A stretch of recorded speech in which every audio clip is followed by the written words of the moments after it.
So ngayon, sabi ko nga sa inyo ay tag-ulan ngayon. At sa inyo pong sa ating pong experience ay talaga pong mas maraming peste at sakit tuwing tag-ulan. Siguro kagaya din ng tao, 'di ba? Pag tag-ulan ay marami ring sakit kagaya ng sipon, trangkaso at iba pang karamdaman, ano?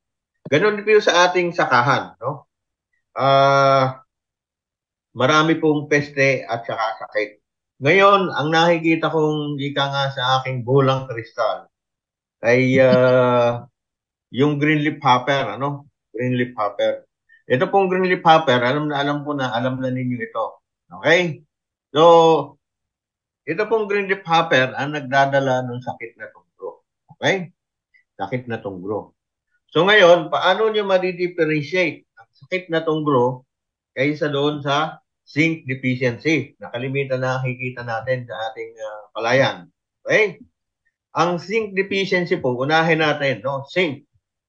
Kalimitan, ito ay nag-o-occur, kung nakikita, doon sa palayan na tuloy-tuloy ang tubig o halos hindi na nakakatihan. At ang naninilaw na dahon, pag zinc deficiency, ay yung mga matatandang dahon. No? Yung mga matatandang dahon. Ang tunglo naman na dala ng green leaf hopper, no? Ay kahit yan ay nakakatihan o hindi nakakatihan, ay naninilaw po yan dahon yan. At ang una pong naninilaw dyan, yung pinakamurang dahon. Okay? Kasi po, yan po ang paboritong unang kainin, ano? Tusukin ng mga green leaf hopper. Kasi yan ay manunurok din yung, ano, yung green leaf hopper, no? Berdeng ngusong kabayo. Kaya po naninilaw yung ating murang dahon ng palay. Okay? Yan po ang difference ng zinc deficiency at saka ng tunggro. Sa tunggro, yung pinakamurang dahon ang dumidilaw. Sa zinc deficiency, yung pinakamatatandang dahon ang unang naninilaw. Klaro? So, Oh, ngayon, ang aking katanungan naman, ilang araw, halimbawa, ngayon ay kinagat, hindi naman kinagat, sumipsip yung ikang berdeng ngusong kabayo na may tunggro. Sumipsip doon sa halimbawa, doon sa seedling sinyo, o doon sa palay na bata pa, no? Seedling. Ilang araw bago makita niyo yung simptomas ng tunggro, yung maninilaw yung murang dahon. Anyone? Meron ba? Ha? nag- Meron bang gustong sumagot? sa ating comment section, Ha? May gusto ba sumagot? Ito po, kasi baka matagal tayo, sabihin nyo, wala na tayong oras. Okay. Ito po ay depende sa variety. Kung susceptible, eh mga 2 linggo lang po, magsusyo na siya ng symptoms. Pagkakagat nung ngusong kabayo doon sa seedlings. Okay? Pero kung ito po ay medyo maresistensya, eh mga 3 linggo po, bago mag-exhibit o makita yung simptomas ng tunggo doon sa ating palayan. Yan po, ganyan po katagal. Ano ang ibig sabihin nito? Okay? Ang tunggro po ay importante laang sa palay. Yung tunggro at green leaf hopper during the first 30 days. No? From transplanting or direct or sowing. First 30 days. Pag medyo matigas-tigas na po yung puno, eh parang hindi na makakagat si green leaf hopper doon. Kaya mm, hindi na nakaka-transmit ng tunggro. Kahit nga yung berylliferous pa rin eh, may resistensya na yung palay pag mahigit matanda na po sa tunggro. Kaya tingnan nyo, pag 30 days at hindi nagkatunggro palay nyo, kahit wala na kayong gawin pang control sa green leaf hopper, hindi na po yan magkakatunggro. Klaro po, yan po yung ating green leaf hopper. No?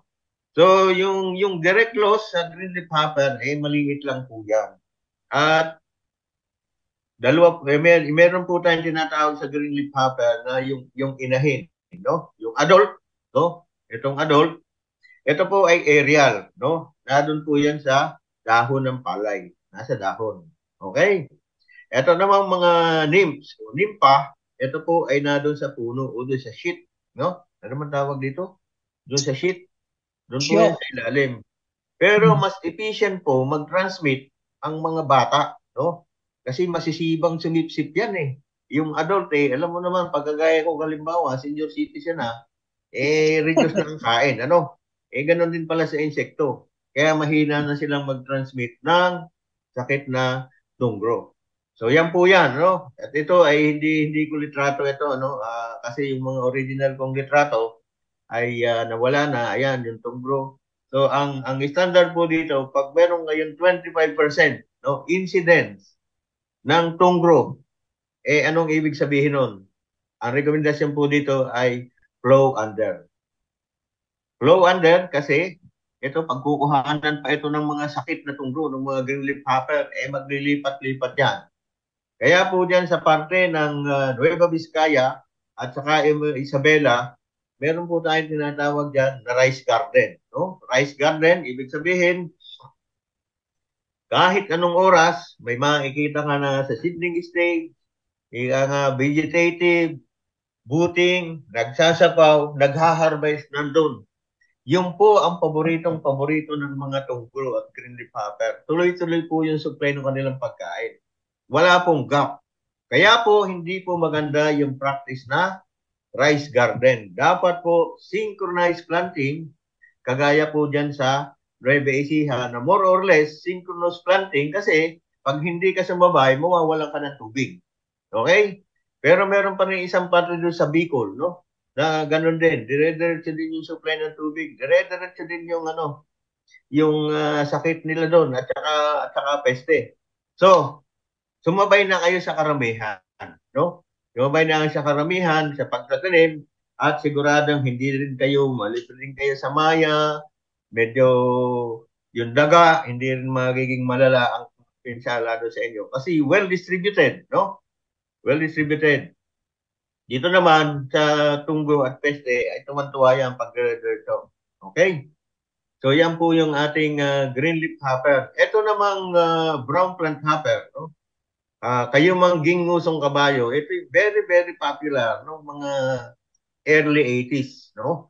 During the introduction ng tinatawag natin na Miracle Rice, IRA, no? Miracle Rice na ito naman pala ay paborito ng brown plant hopper, no? Brown plant hopper na nagiging sanhiya ng ito yung hopper barn, no? Hopper barn. So yan yung ating brown plant hopper. Okay. So ang brown plant hopper naman hindi kagaya ng green leaf hopper. Ang green leaf hopper at tunggulo ay importante lang dyan during the first 30, maybe hanggang 40 days na, no? Kung long maturing variety. Pero itong brown plant hopper, pwede yan umatake simula tanim. Pagkatanim mo, no? Basta may dahon na yung palay hanggang bago anihin. Okay? Hanggang bago anihin. Ngayon, bakit nangyayari na yung aanihin mo na palay ay bigla na lang ang nasusunog? Halimbawa, 2 araw na lang, aanihin mo na. Aba, ay ngayon, bumagsak, hopper barn. Kasi pag meron libo-libo na, yung inyong hopper population sa ilalim ng palay, ay within 24 hours po talaga ay sunog yan.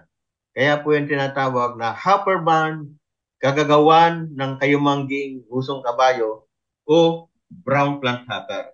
Okay? So yan po yung ng ating brown plant hopper. Ngayon, paano natin maiiwasan ang pagkakaroon ng hopper barn? Ang aking suggestion, ang aking payo sa inyo, lalong-lalo na kung nag-close na yung canopy, hindi na ninyo makita yung ilalim ng palay. Hindi ninyo makita yung puno ng palay. So, ina-advise ko o aking ipinapayo na bisitahin natin yung ating palayan.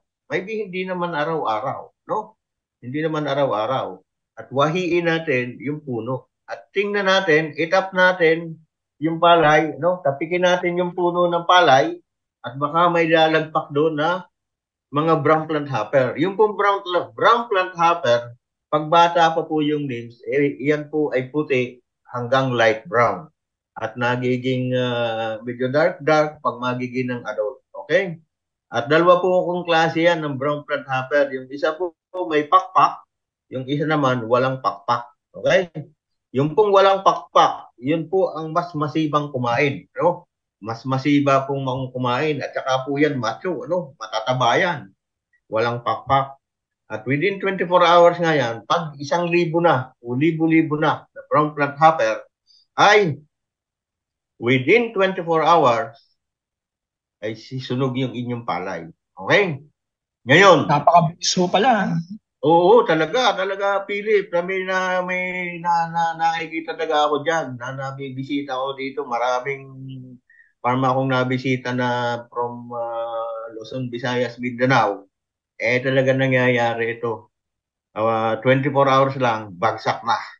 Pero hindi naman talaga 24 hours lang yun. Kasi dahan-dahan, nakikita nila, hindi nila napapansin na ang dami ng hapon.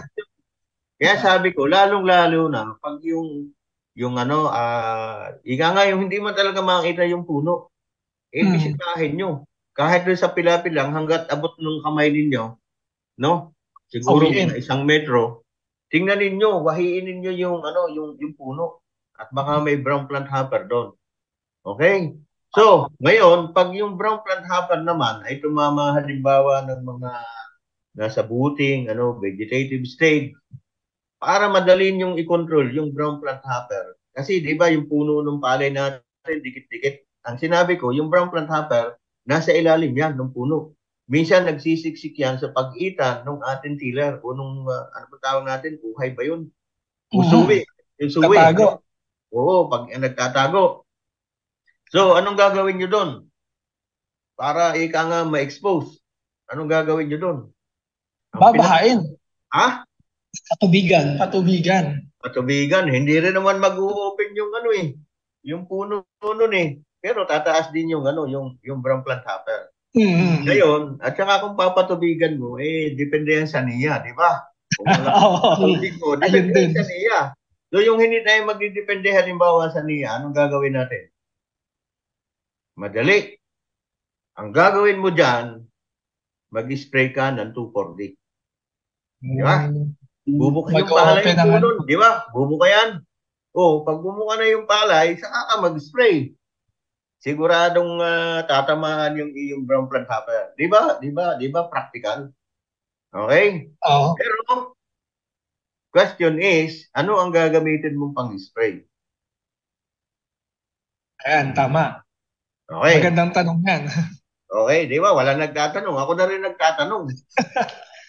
So, anong gagamitin mo pang spray? Ang usong-usong pang spray na natin dyan, ang ending ay trend, di ba? Cypermethrin, lambda-cyhalothrin, deltrametrin, bifenthrin, ano pa mga trend dyan. Pag yan po ang ginamit nyo sa pang-spray ng brown plant hopper, ungo kayo mang ginusong kabayo, ay lalo pong lalala ang problema niyo sa ngusong kabayo. Kasi po yung mga trend na yan, meron tayong tinatawag sa entomology o sa toxicology na hormolugosis. Okay?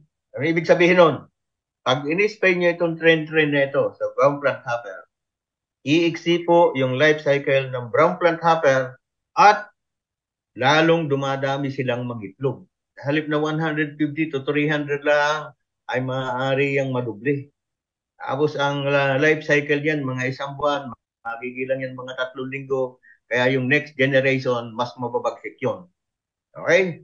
Kasi yung mga trend yan, at yun po talaga ay subok na ay talaga pong gamitan ninyo niya mga trend. Ang ending, wala po. So ngayon, ano na ang gagamitin nyo?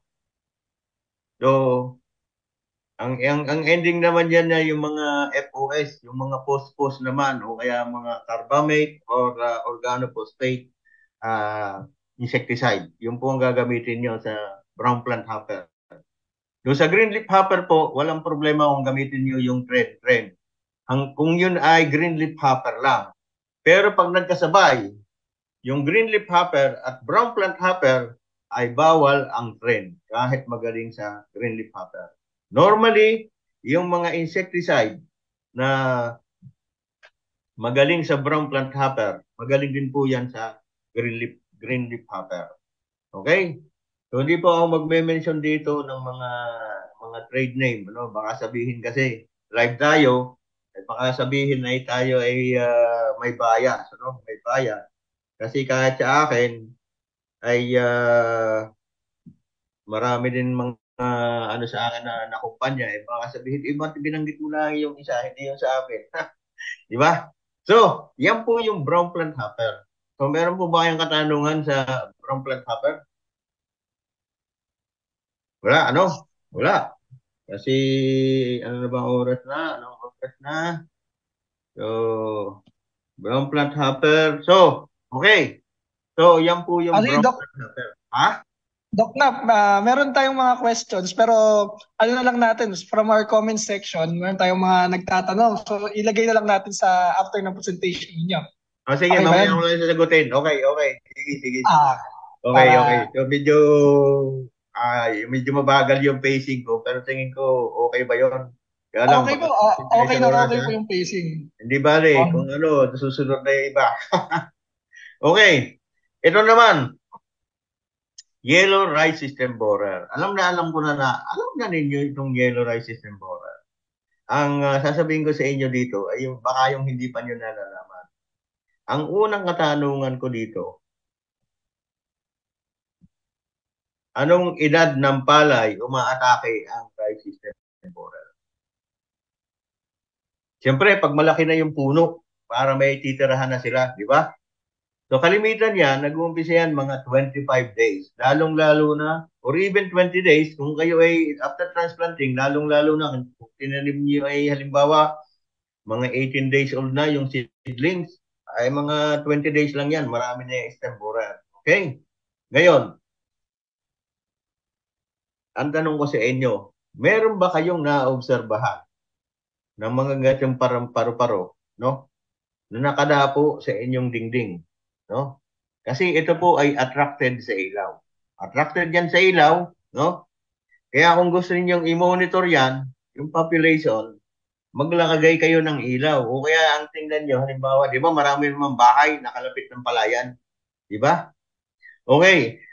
Merong panahon dyan na makikita niyo ito, maraming nakakapit sa dingding.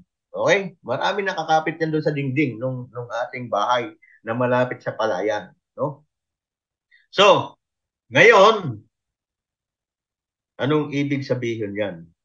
Pag nakita po nakadapo niyan yan, no? Doon sa inyong dingding, no? Ng bahay na malapit sa palayan, ibig sabihin po niyan, more or less, no? Ay nakapangitlog na yan. Nakapangitlog na yan. Ang tanong, kailan mapipisa yung itlog? So, ang sinasabi dito, ang incubation period bago po mapisa yung itlog. Ito po itsura ng itlog ng yellow rice system borer, yung parang may balahin na tinatabunan ng balahibo. Pag inilis yung balahibo, yun, lalabas yung mga itlog yan, yan. May lumalabas na puti. Okay? So, ibig sabihin yan, nakapangitlog na. So ngayon, ano bang petsa ngayon? 25. Okay, plus 9. 25 plus 9. Di meron kang 6. Okay. So mag-i-stay kayo ng September 3 o September 4 kasi incubation period ay 9 days. Okay? Bakit ganon? Kasi yung pong mga uod niyan nasa labas pa, no? Nung stem nung ating palay, nasa labas pa, hindi pa nakakapasok.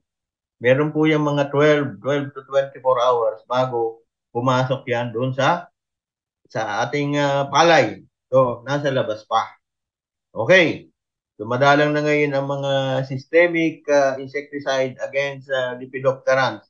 Meron mga systemic pero against sa ating insects. Okay? So, pag inisprayan ninyo yan ang ganong timing, siguradong nasa labas pa yan. Okay? Nasa labas pa yan ng palay. Eh kahit kontak ang spray ninyo diyan, no?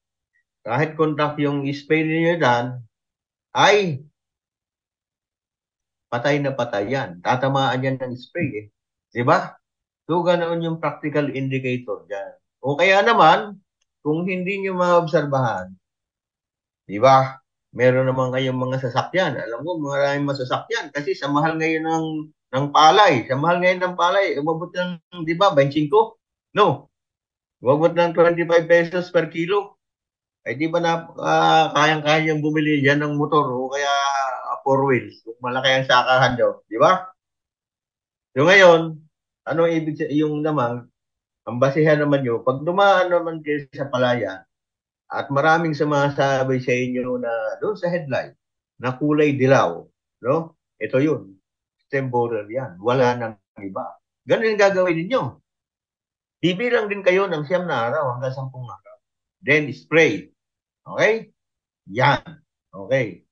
So kung medyo nakaligtan nyo, gagamit kayo ng systemic insecticide. Okay? O kaya naman, halimbawa yung contact insecticide na lambda-cyhalothrin, ano? Ito naman, may fumigant action. Ano ibig sabihin fumigant? Pag nakapasok yan doon sa loob, since may fumigant action yung iyong insecticide na in-apply, lalabas yan. Lalabas yan. At saka follow-up ka uli na spray, patay na yan. Okay? So, ganun yun ang mga pamamaraan natin dito. Okay? So, nakalagay dito, abundant in aquatic habitats where flooding occurs. Okay. So, kasi po ito, may pagkasese, may aquatic, itong yellow rice system borer. Yan po ay nasa kauna-unahang node, yung malapit sa ugat. Doon po yan tumitira. Okay? Yan po tumitira. May pagka-semi-aquatic. Hindi po yan nalulunod, no? Kasi yung pong mga butas na dinaanan nila ay sinisilyuhan nila ng kanilang sapot. Kaya kunting-kunti yung nakakapasok na tubig. Kaya yan po ay semi-aquatic. Kaya ang indication yan, kung kayo ay mag-harvest naman ng palay, dapat sa doon sa puno.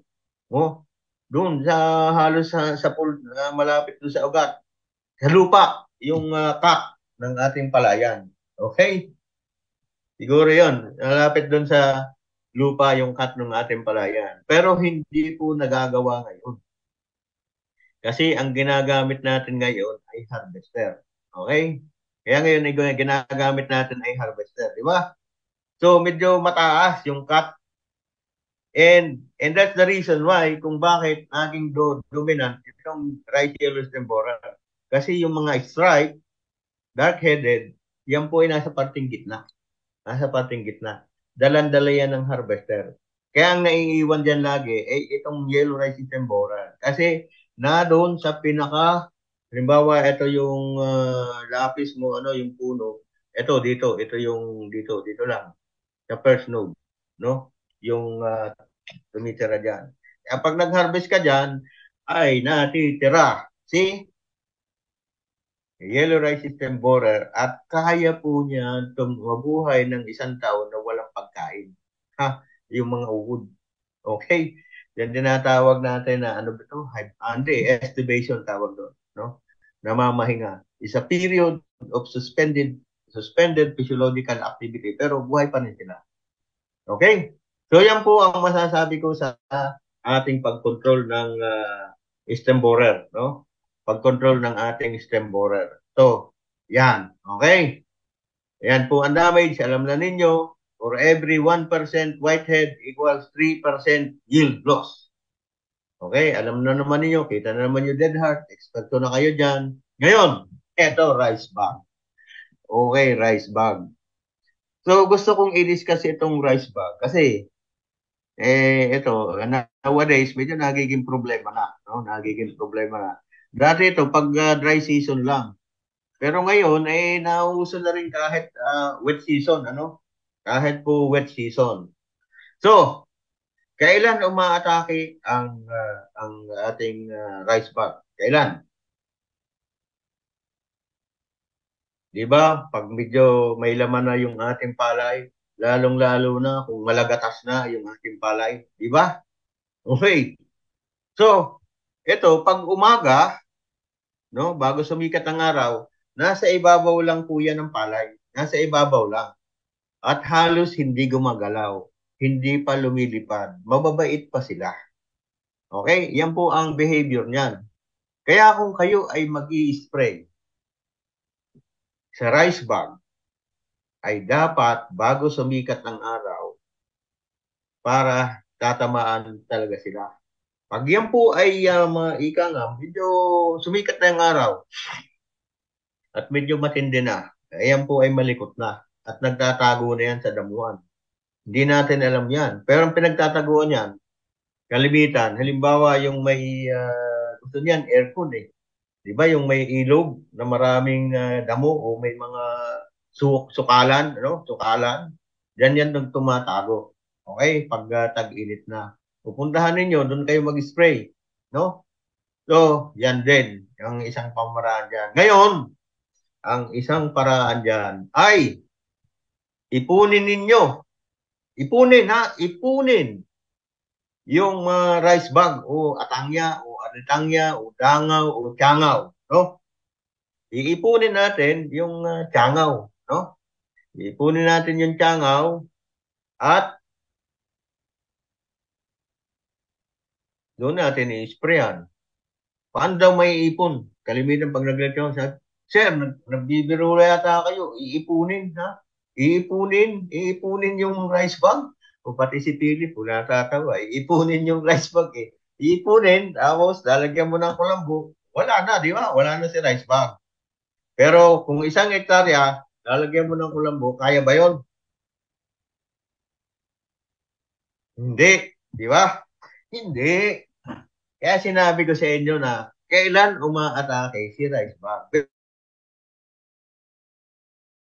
Very specific period po ang atake ni rice bag sa palay.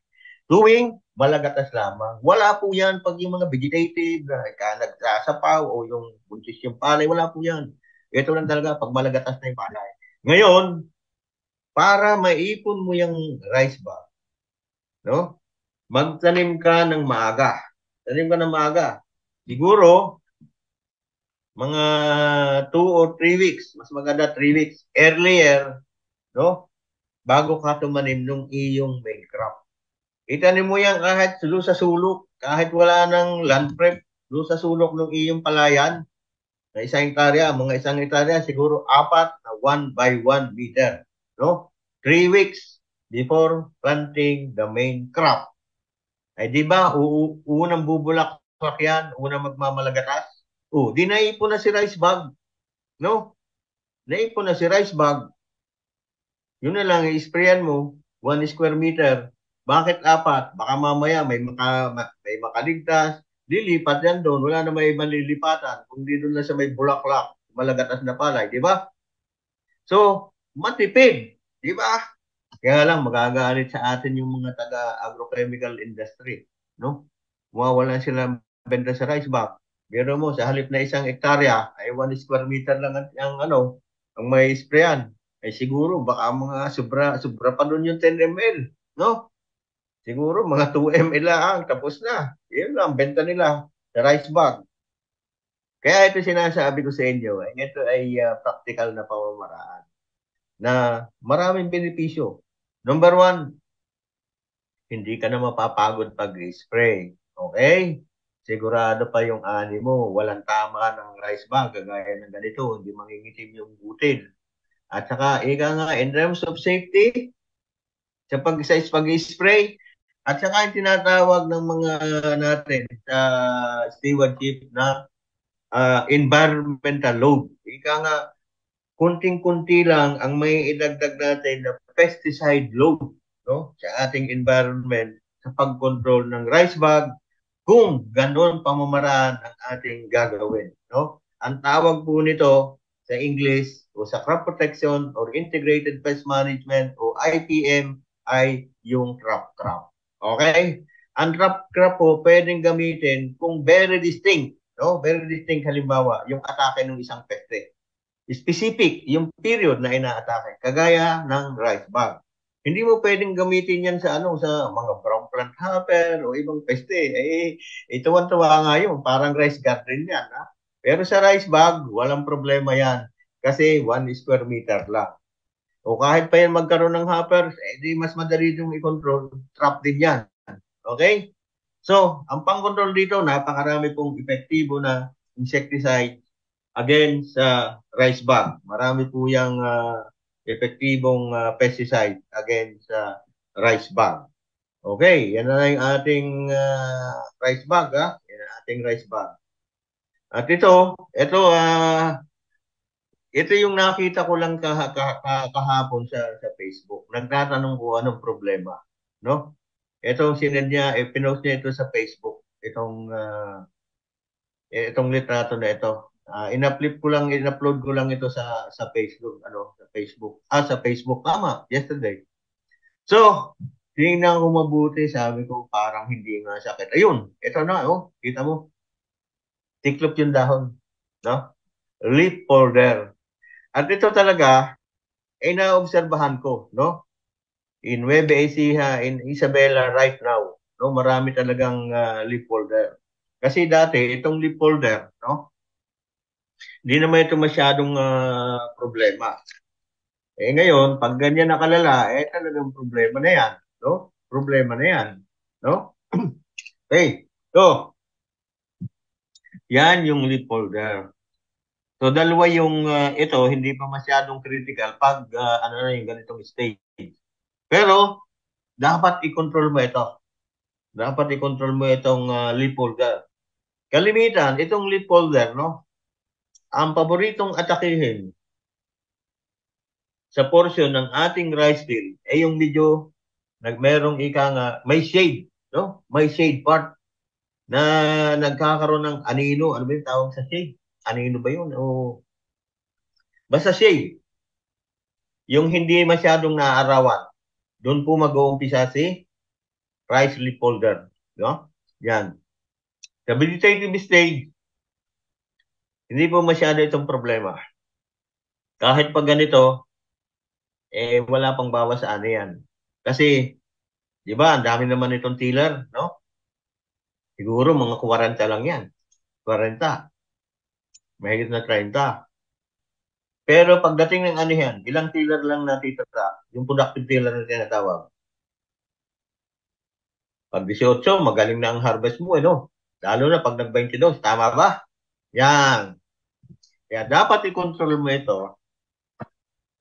Kasi, pag ito ay umatake during reproductive stage at ang inatake sa inyo ay yung plug leaf, yung dahon, yung plug leaf tinatawag. Di ba yung uhay? Parang ganyan yan no?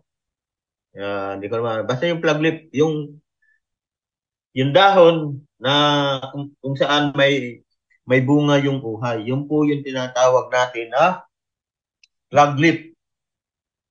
Yung po yung tinatawag natin na plug leaf, no? Yan po yung inatake, sigurado po na bababa yung ano nyo. Bakit? Yung pong plug leaf ang responsible na magpakain doon sa developing grains. Kung may tama yan, ay di ba ang laki ng reduction nun sa photosynthesis? So, kulang yung pagkain na mapuproduce ng ating plug leaf. Kaya ang resulta,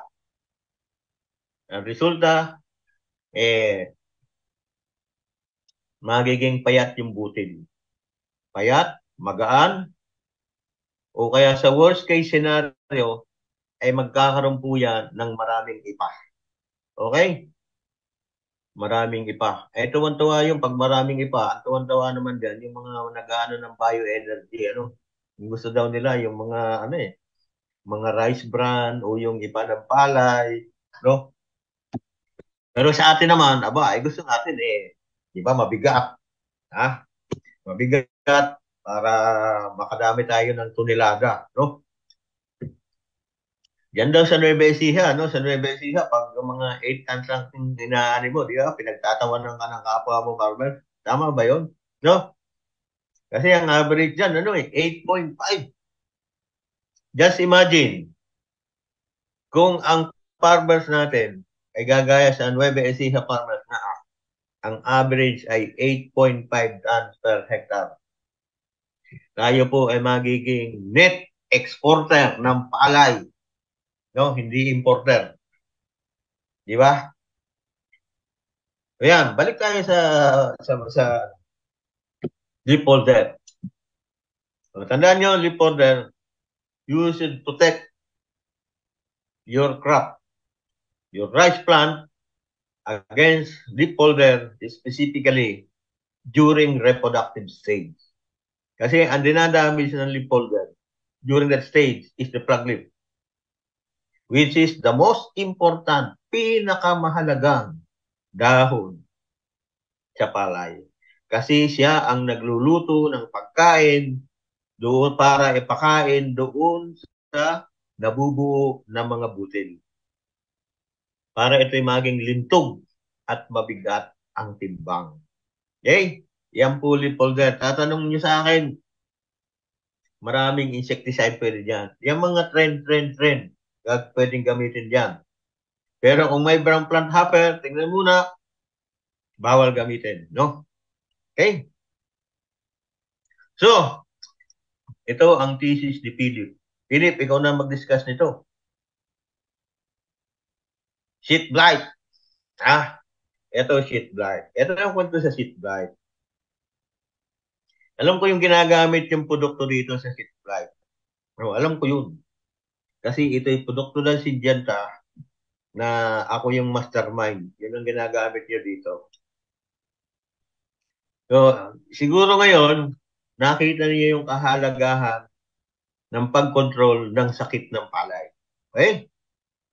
Lalong-lalo na ang sheet blight. The most important fungal diseases of rice, sheet blight. Okay? Ang blight po, ibig sabihin lang ng blight, sunog o kaya pasok. No? Pasok, ito yan, sunog o pasok. At kailan nag-uumpisa ang sheet blight? Kailan nag-uumpisa ang matake ang sheet blight? 'Di ba? Pag hindi mo na rin makita yung yung lupa, no, sa iyong palayan ito, hindi mo na makikita. Ika nga kising-kising na, nagkikis-kisa na yung mga dahon ng palay. Diyan na nag-uumpisa si sheet blight. Kaya may pagkakataon minsan na hindi pa inaano yung palay ay amoy dayami na. Okay? At yan ay kagawan kalimitan ng sheet blight. Maaari din yung ibang sakit, no? Pero kalimitan, sheet blight yun. Sheet blight. At ano ang pangkontrol sa sheet blight? Ito, sabihin ko sa inyo. Difenoconazole plus propiconazole. Marami pong brand yan. Ang timing of application, di ba, sabi natin, pag nagko-close na yung canopy, kailan nagsisimula yun? Kung yan ay transplanted at matanda na yung iyong palay, mga 30 days yan. No? 30. So parang nandun na sa akin, sigurado kayong mga hindi masasayang screen natin. Ang first bracket po niyan ay 40 to 45 days. Okay? Tapos, ang kasunod na spray niyan ay 60 to 65 days. Ngayon, gusto kong ikwento sa iyo yung history ng paggamit ng fungicide sa palay. Kasi po, nung ito ay dinidevelop po, no? Yung fungicide na magaling sa sheet blight. Wala pong gumagamit ng fungicide doon sa palay. Out of 4 million hectares, no? More or less. Ang pesticide, ang fungicide market po lang noon, noong mga early 2000, ay 100,000 pesos. Pero po ngayon, yung benta ng produkto na yun, yung sheet blight, kung sasama-samahin mo, yung lahat ng benta ng different brand, ay maaari pong umabot ng 1 billion, no? 1 billion. 1 billion na. At yung mga nakagamit nito ay maganda raw. Lalong-lalo na kasi pwede rin umatake ito during the grain peeling stage. Grain peeling stage.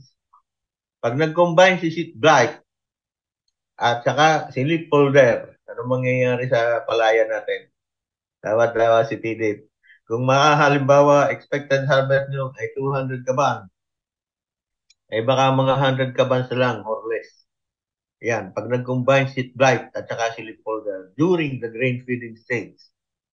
Kaya importante po yan. At ito talaga, very prevalent ngayong tag-ulan. Very prevalent ngayong tag-ulan. Okay? So, yan po si sheet blight. Yan po si sheet blight. Okay? Tapos, alam na ninyo ha, yung kasunod na timing nito is 40 to 45, 60 to ano yan, 60 to 65 ang kasunod na timing. 55 to 60 ang kasunod na timing niya. So, alam na ninyo yan. Kaya lang ini-explain ko sa iyo kung ano ang nagagawa niya. Okay? At yung pa pala yung pang-control na yan po ay ika nga, meron po yung it is both protective and eradicant fungicide, no? Yan, okay?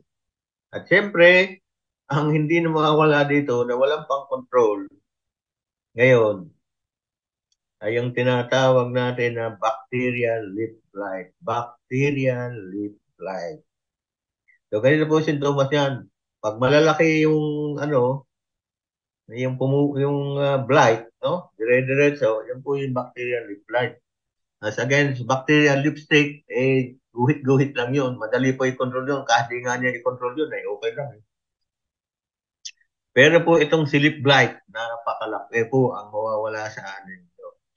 At ito ay very prevalent during wet season, lalong-lalo na pag mahangin yung panahon. Bakit po? Nagkikis-kisan po yung dahon at nagkakasugat yung dahon at doon sa sugat, doon po dadaan si bakterya.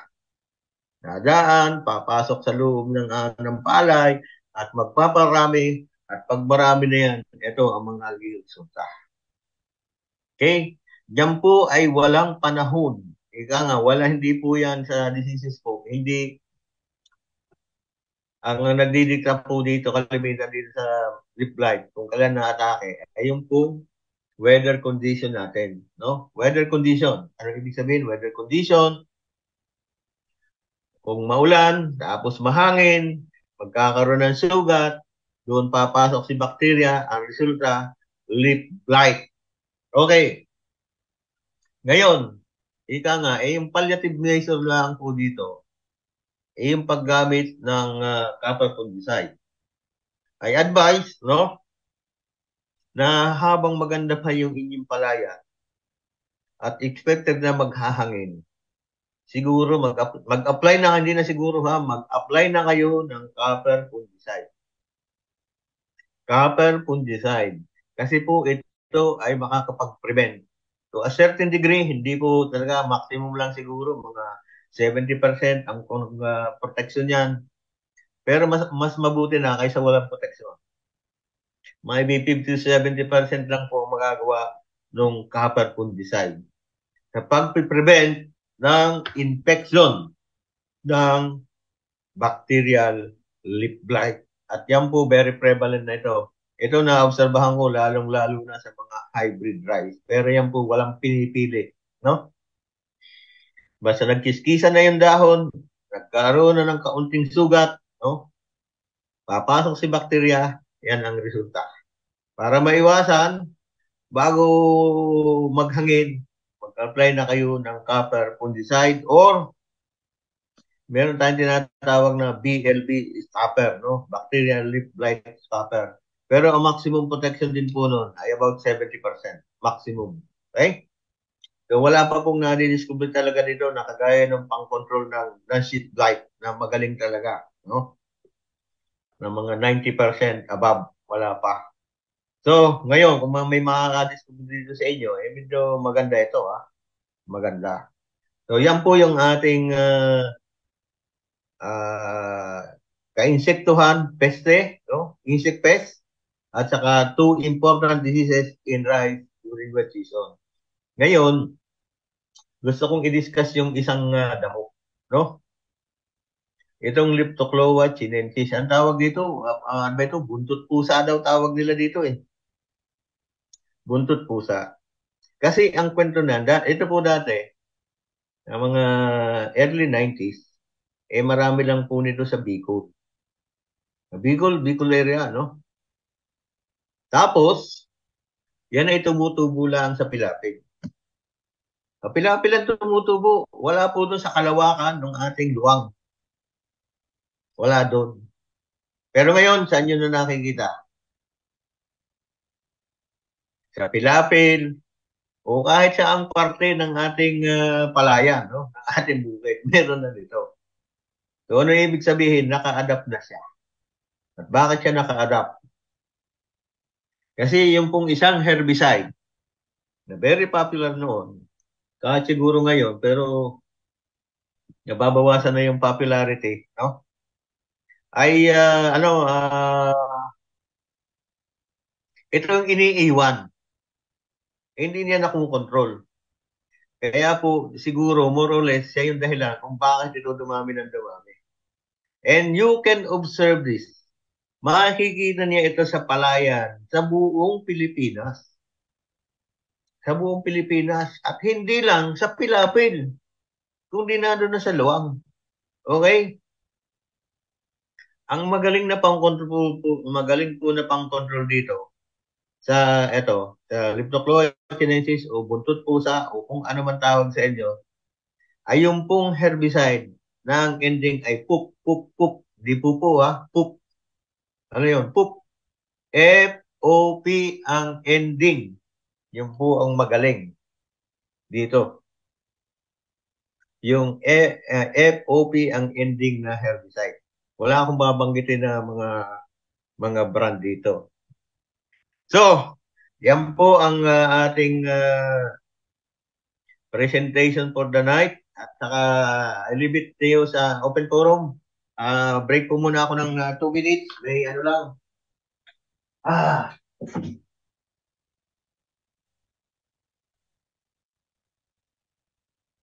Right. 2 minutes break. 2 minutes break. Ang dami nating natutunan kay Doc Nap mula sa ating expert, no, Sir Nestor. Oo nga, nakaprepare na ba yung mga tanong nyo? Pagkakataon na natin to para ibato sa ating speaker. Ayan, kaya pagka may mga tanong kayo, ating mga kalongping, wag may iyang mag-comment, mag-ilagay sa ating comment section. Naka-live po tayo ngayon and tanong lang at para masagot natin na habang naantay natin nating guest speaker. And actually, dami ko natutunan ngayon, Sir Nestor. I mean, na-refresh kumbaga. At ito yung mga natutunan ko na nung undergrad pero ngayon, nanunumbalik. No? Okay. Tama. At sa mga komento nga sa FB, ay dito kay Doc Nap, matututunan natin kung ano ba talaga ang dapat gawin, lalo sa pag-apply ng mga copper-based fungicides. Pwede natin itanong mamaya, totoo ba na ito ay pagka-copper-based ang in-spray ay hindi pwedeng haluan ng kahit na anong klaseng insecticides? Mamaya pwede nating tanungin. Okay. Kaya yung mga naisip niyong tanong sa ating buong lecture, ilagay niyo po sa ating comment section at isa-isayin po natin yan mamaya. okay, Anong okay. Yun. May tumawag lang kanina sa gate. Walang tao din sa bahay. Ako lang. So, Ayan. Welcome back, okay, Dr. Ha? Welcome back. Okay. Binuksan ko lang yung gate kasi ako lang dito sa bahay ngayon walang tao kaya nagbukas na ako ng gate. Okay, so punta naman tayo ngayon sa ating question and answer portion. Meron tayong mga questions from our viewers. Ayan, so magsimula tayo sa ating first question. Doc Nap, okay na kaya? Yes. Ayan. Okay. May continuation ka. Okay. So meron tayong question from Jury Lawrence Ceballos.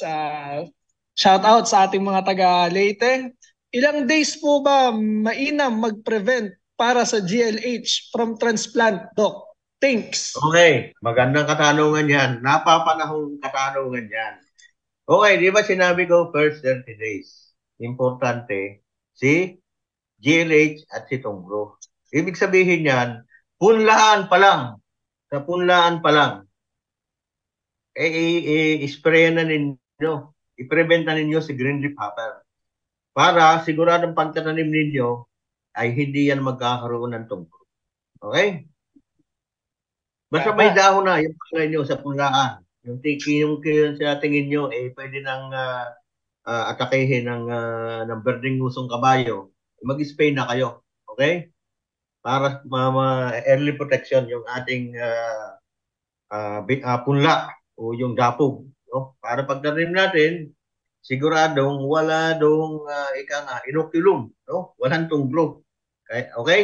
Tama. Yun po ang may payo ko sa inyo. No? Early prevention. Mula punlaan pa lang, i-prevent na natin ang pag-atake ng green leaf hopper. Okay po? Okay. So, follow-up question to, Doc Nap, mula sa kay Kuyang Rian. Paano po, Doc, sa panahon o tamang timing sana ng pag-spray ay umuulan at hindi makapag-spray? Ano po ang alternatives po? Thanks, sabi po ni Kuyang Rian. Anong i-control? Ganon din? Green leaf hopper? Apple po, sa GLX po siguro ito. GLH? Hmm. Kung di ang pag-spray, may mga granular insecticide naman yan Yun ang gamitin nyo. Yun. Okay? Hindi Yun na kaya lang. May granular pa na effective din against green leaf hopper. Yun na lang gagamitin ninyo pag hindi kaya mag-spray. Nakasingit na umaraw, magsabog na lang ng granular insecticide, ano, Doc? Yes, oo. Pero ang ano kasi, kung mag-i-spray kayo, halimbawa yung contact pesticides, any kind of pesticide, whether it be insecticide, herbicide, or fungicide, pag contact yan, except yung isang herbicide, napakadaling pumatay. Limit na natin, insecticide, fungicide. Kinakailangan po yan ng 4 to 6 hours na walang ulan. 4 to 6. Sa systemic naman ay 2 to 4 hours. No? Yung 2 hours is enough time para makapenetrate ng ayos yung ating pesticide na in-spray. Okay? Hindi po yun, halimbawa, natuyo. Pag i-spray natin, kahit systemic yan, sabihin, hindi, natuyo na yung dahon. Pwede nang umulan, hindi po. Nasa ibabaw pa lang yun. Nag-uumpisa lang yung mag-penetrate doon sa loob ng katawan ng ating hanap. So yun po ang maipayo ko sa inyo kung mag-i-spray. Siguraduhin natin kung contact for at least 4 hours na walang ulan. Kung systemic naman, at least 2 hours na walang ulan. Okay. Ayan, tandaan ho natin, yung timing na pag systemic, 2 to 4 hours. Pag contact, 4 to 6 hours dapat. Para maiwasan ho natin yung ma-wash away siya ng ulan. Ayun, Doc Nap, meron ho tayong isa pang tanong from Romar Matias. I love that. Ayan, pwede po ba paghaluin ang gold insecticide at saka armure fungicide? Gold insecticide at armure fungicide. Armure. Ano yan? Ang armure ay difeconosol. Wala na akong magagawa yan Kasi yan talaga, ako talaga yung gumawa niyan sa Syngenta. Armure. So, ang katanungan ay pwedeng ihalo ang armure sa iba-ibang klaseng insecticide. Answer is yes. Walang problema. Huwag na ihalo yung copper fungicide, Kasi kahit anong klase ng side. Pag sa yung copper fungicide, pang control ng leaf blight, no? Bacterial leaf blight o leaf streak, ay solo lang pong i-spray ang copper fungicide. Bawal po yan ihalo.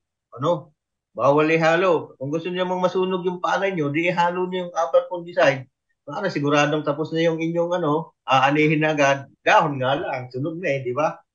So repeat ko copper fungicide, dapat solo lang i-spray. Bawal ihalo. Okay? Okay. So, meron pang tanong dito, Doc Nap, mula kay Moises Dikila from Mindoro. Ang sabi niya, Doc Nap, ilan po ba ang bilang na itlog ng yellow stem borer? At ilan po ba ang napipisa? Okay, ang bilang ng yellow rice stem borer ay from 150 to 300, alright? With a percent hatchability of approximately 90%. Okay? Yun po ang bilang ng itlog ng yellow rice system borer. Yun po. Okay? So, wala pong follow-up question doon? Yun Marami lang. po. Madami, no? Hindi, Madami. maganda yung maraming question, yung specific yung follow-up question. Kaya nga, okay yan. Maganda yung ating discussion eh. Mukhang naintindihan yung lecture eh. Maraming tanong eh. Oo, Pag marami ho wala nakinig daw talaga. question, dalawa yun. Naintindihan o hindi naintindihan. Hindi Wow. pala yung pag walang question yun. Okay? Ito, marami. Doc, meron pang isang tanong mula kay Lacoste Crocs. Sabi niya, Doc, yung rice orange disease virus, pero ang sabi po ng PhilRice dito, rice orange leaf disease. Ano po ba pinakamagandang gawin? Bubunutin po ba ito? Yung rice orange disease, no? If I remember correctly, transmitted din yan ng green leaf hopper. Alright? Tama po, Transmitted tama. din yan ng green leaf hopper. Kaya kukontrol mo yun, ay yung green leaf hopper. Pag virus talaga, ay para yung AIDS, no? Kung baga sa tao. Kaya, ika nga, prevention, no? So, i-control mo yung vector. Okay? Control mo Tama. yung vector, which is the green leaf hopper. Kung yan ay grassy stand, transmitted naman yan ng brown plant hopper, eh, kukontrol mo yung brown plant hopper. Kasi magkakabit yan eh, no? Grassy stand, orange disease, tunggo, magkakapatid yan. Life. Yeah. Okay, meron pa ho tayong dami nating tanong. Maganda to ah. Magandang Sige. tatanong. Okay. And meron ho tayong tanong from John Mirar. Ayan, mula to sa Region 11. Ba? Ayos ah. Davao ba? Malayo. Magandang gabi po. Tanong lang po, hindi ba talaga sabay-sabay? Maayong gabi. Tanan. Maayong gabi. Ngayong gabi. Ito po yung katanungan ni Sir John Mirar. Magandang gabi po. Tanong lang po, hindi ba talaga sabay-sabay mangitlog ang yellow stem borer? Salamat po. Okay, yan po talaga ay hindi sabay-sabay. Pero more or less, parang synchronized yan. Kasi halos, ang life cycle po kasi ng yellow rice system borer is 60 days. From egg to adult o hanggang bago uli mangitlog. So if you have 110-day variety minus yung sa punla o sa dapo, ay di ba? So kung 100 minus 60, 40. Minus ka pa ng halimbawa 20 days lang para madaling kwenta, di 20 days. So more or less, 1.5 generation lang sa buong pagtatanim ng palay. So more or less synchronize yung yellow rice system borer, no? Kaya lang hindi sabay-sabay ang mangitlog. Siguro may mangingitlog ngayon. So wala po tayong study yan. In my analysis siguro, ang period of egg laying yan ay siguro mga 5 araw lang, 1 linggo. Sunod yung pangingitlog yan.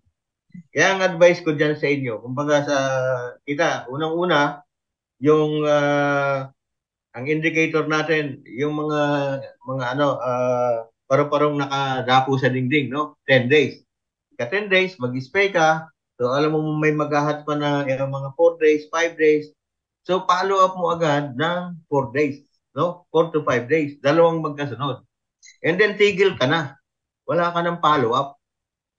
I'm sure of that na gano'n mangyayari. Na maganda na ang control mo ng stem mo. Okay? Okay, maraming salamat ho doon, Doc Nap. So may tanong pa ulit, Doc Nap, mula kay Chona Batalya Lumontad. Good evening po, Doc. Pwede po ba sundan ang spray ng copper base ng insecticides? Sundan. Okay. Sundan siguro. Oo.